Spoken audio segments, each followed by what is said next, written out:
हमने कबीरदास की साखियों को पढ़ा था, उसमें कर्मों का महत्व बताया, ज्ञान का महत्व बताया।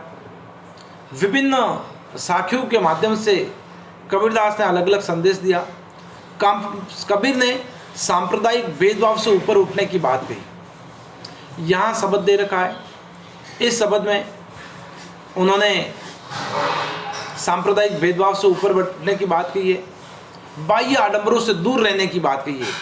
कबीर कह रहे हैं, मोको कहाँ ढूंढे बंदे मैं तो तेरे पास में, मोको कहाँ ढूंढे बंदे मैं तो तेरे पास में, नामे देवल नामे मस्जिद ना काबे कैलाश में, नामे देवल नामे मस्जिद ना काबे कैलाश में, ना तो कोने क्रियाकर्म में नहीं योग बैराग में, खोजी हो तो तुरंत मिली हो पल भर की तलाश में। कहे कबीर सुनो भाई साधो सब श्वासों की श्वास में। कबीर कह रहे हैं, हे मनुष्य तू मुझे कहाँ ढूंढता रहता है, मोको कहाँ ढूंढे बंदे, कि मनुष्य जीवन भर ईश्वर को प्राप्त करने के लिए नाना प्रकार की क्रियाएं करता है। कोई रामानंदी तिलक लगाता है, कोई त्रिपुंड लगाता है, कोई काले कपड़े पहनता है, कोई भगवे कपड़े पहनता है, कोई जटाएं रखता है, तो कोई मुंडन करवा देता है। हमारी संस्कृति में अलग अलग तरह के उपक्रम करते रहते हैं। कबीरदास इन सबको ढकोसले मानता है कि लोग ये सब क्या है, ढकोसले करते हैं ईश्वर को प्राप्त करने के लिए। ईश्वर को प्राप्त करने के लिए किसी प्रकार के कोई उपाय करने की जरूरत नहीं है, ना तो बाल कटाने की जरूरत है, ना भगवे कपड़े पहनने की जरूरत है, ना संन्यास धारण करने की जरूरत है, ना योगी बनने की जरूरत है। उनका तो मानना है कि मौके कहाँ ढूंढे बंदे मैं तो तेरे पास में, मैं तो सदैव, हे मनुष्य मुझे कहीं ढूंढने जाने की जरूरत नहीं है, मैं तो सदैव तेरे पास में रहता हूँ, तेरे हृदय में निवास करता हूँ, तेरी हर श्वास में रहता हूँ। ना मैं देवल ना मैं मस्जिद, न तो मैं किसी देवल यानी देवालय में रहता हूँ, किसी मंदिर में रहता हूँ, न मस्जिद में रहता हूँ, ना काबे कैलाश में, न मैं मक्का मदीना में रहता हूँ, न कैलाश पर्वत पर रहता हूँ मैं ना तो कोने क्रियाकर्म में, मैं किसी प्रकार के क्रियाकर्मों में नहीं रहता हूँ, न बाह्य आडंबरों में रहता हूँ। तू मेरे लिए जप कर, माला कर, आसन लगा करके बैठ जा, योग कर, उसकी भी जरूरत नहीं है। मैं किसी प्रकार के क्रियाकर्मों में नहीं हूँ। तू मेरे लिए काले कपड़े पहन, लाल कपड़े पहन, भगवे कपड़े पहन। ईश्वर कभी ये नहीं कहता है। नहीं योग वैराग्य में, कबीरदास जी कहते हैं न तो योग करने की जरूरत है, न वैराग्य धारण करने की जरूरत है। ग्रस्त में रहते हुए भी ईश्वर को प्राप्त किया जा सकता है। कबीरदास जी भी ग्रस्त थे, उनकी भी पत्नी थी, पुत्र था, पुत्री थी, परिवार था, वो ग्रस्त में ही रहते थे, उन्होंने कोई वैराग्य धारण नहीं किया है। कबीर कह रहे हैं कि ईश्वर को प्राप्त करने के लिए किसी योग की जरूरत नहीं, किसी वैराग्य की जरूरत नहीं है। कबीर कहते हैं, खोजी होए तो तुरंत मिली हो पल भर की तलाश में। अगर मुझे कोई खोजने वाला होता है तो मैं उसे एक पल भर की तलाश में ही मिल जाता हूँ, तुरंत ही मिल जाता हूँ।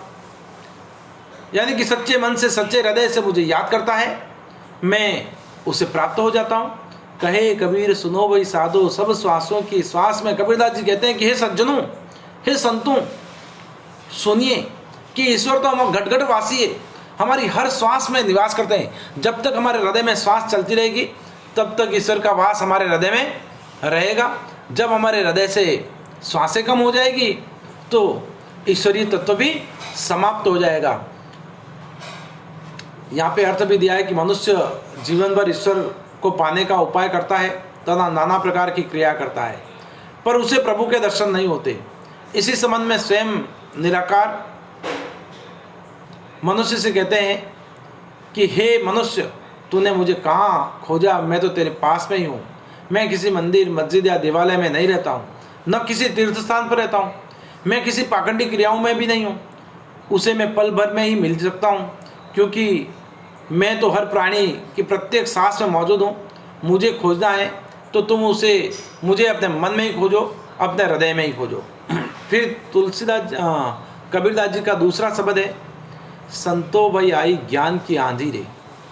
संतो भई आई ज्ञान की आंधी रे, ब्रह्म की टाटी सबे उड़ानी, माया रहे न बांधी, हित चित की दे थूनी गिरानी, मोह बलिंडा टूटा, तृष्णा छानी परी गरी, ऊपरी कुबदी का भांडा फूटा, जोग जुगति करी संतो बांधी, निरज चुए न पानी, जोग जुगति करी संतो बांधी, निरज चुए न पानी, कूड़ कपट का या का निक्षा, हरि की गति जब जानी, आंधी पीछे जो जल बूठा, प्रेम हरि जन पीना, कहे कबीर भान के प्रगटे, उदित भय तम खीना। कहे कबीर भान के प्रगटे, उदित भया तम खीना।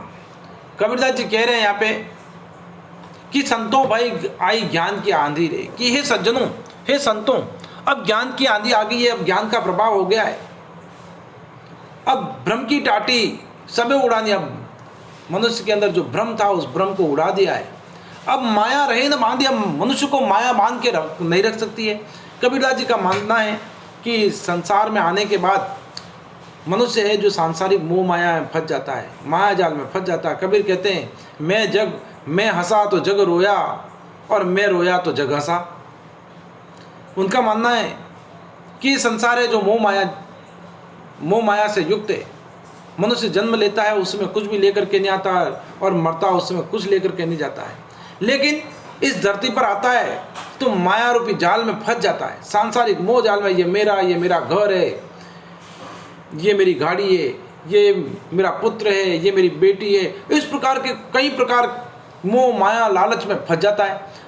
तो कबीर कहता है कि जिस मनुष्य के ऊपर ज्ञान की आंधी आ गई, यानी गुरु का ज्ञान मिल गया, सदगुरु का ज्ञान मिल गया, उसके हृदय में भ्रम की टाटी सब उड़ जाती है, किसी प्रकार का कोई भ्रम नहीं रहता, माया उसको बांध करके नहीं रख सकती है, माया उससे दूर हो जाती है। हित चित की दे थोनी गुरानी, मोह बलिंडा टूटा, वो अपने हित की बातें भूल जाता है। उसके हृदय में जो मोह लालच रूपी बलिंडे वो टूट जाते हैं। तृष्णा छानी परिगरी ऊपरी, कुपति का भांडा फूटा, यानी कि अब तक उसमें जो लालच थी, जो तृष्णा थी कि मुझे ये मिल जाए, मुझे वो मिल जाए, और जो कुबुद्धि थी उस कुबुद्धि का भांडा भी फूट जाता है। जोग जुगति करी संतो बांधी, निरच चुए न पानी। योग और युक्ति द्वारा, संतों की वाणी के द्वारा अब वो ऐसा हो जाता है निरचु, यानी जिस प्रकार मकान के ऊपर केलुपोष मकान होते हैं और ज्ञान का आवरण हो जाता है जिस व्यक्ति के ऊपर, तो कभी कह रहा है कि वहाँ से पानी भी नहीं आता है। कूड़ कपट काया का निश्चय, यानी कि उसके हृदय में जितनी बुराइयाँ थी, जितना कूड़ा करकट था, जितनी कुलुषता थी, ज्ञान की आंधी आने से वो सब कचरा उसके हृदय से निकल गया। कूड़ कपट काया का निश्चय, काया से अपने हृदय से निकल गया है, क्योंकि उसने हरि की गति को जान लिए। और जब हरि की गति जान ली है तो कभी कह रहा आंधी पीछे जो जल बूटा, प्रेम हरि जन बिना, यानी कि ज्ञान की आंधी आई, और ज्ञान की आंधी आने के बाद जिसने हरि रूपी प्रेम, ईश्वर रूपी प्रेम को जान लिया है, वो भक्ति में, परमात्मा की भक्ति में डूब गया है। तो जिस प्रकार आंधी आने के बाद वर्षा आती है और वर्षा आने के बाद सुहाना हो जाता है मौसम, उसी प्रकार कवि भी कह रहा है कि मैं ज्ञान रूपी भक्ति में, ईश्वर रूपी भक्ति में डूब गया हूँ, यानी भीग गया हूँ। कहे कबीर भान के प्रगटे उदित भया तन खीना, यानी कि उसके तो भान ही प्रकट हो गए। जिस प्रकार सूरज उदय होता है उसी प्रकार उसके भाग्य भी प्रकट हो गए। चारों तरफ जो अंधकार था उसके हृदय में वो अंधकार भी मिट गया है। यानी कि इसका अर्थ दिया है ज्ञान का महत्व प्रतिपादित करते हुए कबीर कहते हैं कि हे संतों, ज्ञान की आंधी आ गई है। उसके प्रभाव से जो भ्रम का आवरण था वो भ्रम उड़ गया है, क्योंकि अब तक वो भ्रमित था, क्योंकि माया जाल में पड़ा हुआ था, सांसारिक मोह माया में, ये मेरा ये तेरा है, लालच, ये सब थे और उनमें फंसा हुआ था। अब ज्ञान का प्रभाव हो गया है और ज्ञान के प्रभाव से जितना भ्रम था वो भ्रम दूर हो गया उसका। वो माया की रस्सी से बंधा न रह सकता है, अब माया नहीं बांध सकती। अब तक वो माया जाल में फंसा हुआ था, अब तक जीवन जी रहा था, ये मेरा ये तेरा यही कर रहा था, सांसारिक मोह माया में बंधा हुआ था। कवि कह रहा है कि अब माया से दूर हो गया है, माया रूपी रस्सी में न बन सका है। जो स्वार्थ रूपी खंभे थे, वो मोह माया की बल्लियाँ थी, वो सब टूट गई है। अब तक उसे स्वार्थ में बांध के रखा था, स्वार्थ ने घेर रखा था, तृष्णा ने घेर रखा था, ये मेरा है, ये मुझे चाहिए, वो मुझे चाहिए। इस प्रकार जीवन भर अपनों के लिए दौड़ता रहा। वो तृष्णा का छप्पर गिरने लगे। अब जो तृष्णा रूपी छप्पर थे वो भी गिरने लगे, और कुबुद्धि के जो कुबुद्धि रूपी बर्तन थे, भांडे थे, कुबुद्धि का भांडा फूटा, यानी जो बुरी बुद्धि रूपी जो बर्तन थे वो सब टूट गए। फिर कवि कहता है कि संतों ने योग साधना के उपायों से नए मजबूत खप्पर को बनाया। जिस प्रकार पहले प्राचीन काल में केलुपोष मकान होते थे, कच्चे मकान होते थे, उनके ऊपर बलिंडे होते थे, केलू लगते थे, छप्परे लगाया जाता था, यानी कि जब तक ज्ञान की आंधी नहीं थी तो ज्ञान उड़ के चले जाते थे, और ज्ञान की आंधी आने के बाद जो बुरी बुद्धि थी, कुबुद्धि के भांडे थे, वो तो उड़ के चले गए। लेकिन योग युक्ति के द्वारा, अपने सदगुरु के ज्ञान के द्वारा, कवि क्या कह रहा है कि संतों ने योग साधना के उपायों से नए मजबूत छप्पर को बनाया जिससे तनिक भी पानी नहीं टपकता है। जब संतों को प्रभु के मर्म का पता चला, कि ईश्वर की भक्ति का पता चला, तो उनका शरीर एकदम निष्कपट हो गया और इस ज्ञान रूपी आंधी के कारण प्रभु भक्ति की जो वर्षा हुई उससे हार कोई हरि के प्रेम में बिक गए। इस प्रकार ज्ञान के सूर्योदय से संत के मन का अंधकार है जो नष्ट हो गया, यानी कि उसके अंदर ज्ञान का प्रकाश फैल गया। इसके साथ ही कबीरदास की जो कविता है, कबीरदास की जो साखियाँ हैं, कबीरदास के जो शब्द हैं, यहीं पे पूर्ण होते हैं। कबीरदास ने रहस्यवाद को भी बताया है और गुरु के ज्ञान के महत्व के ऊपर ज़्यादा बल दिया। और पहले वाले पद में उन्होंने जो बाह्य आडंबर हैं जो लोगों के द्वारा किए जाते हैं, उन बाह्य आडंबरों का विरोध किया है। धन्यवाद।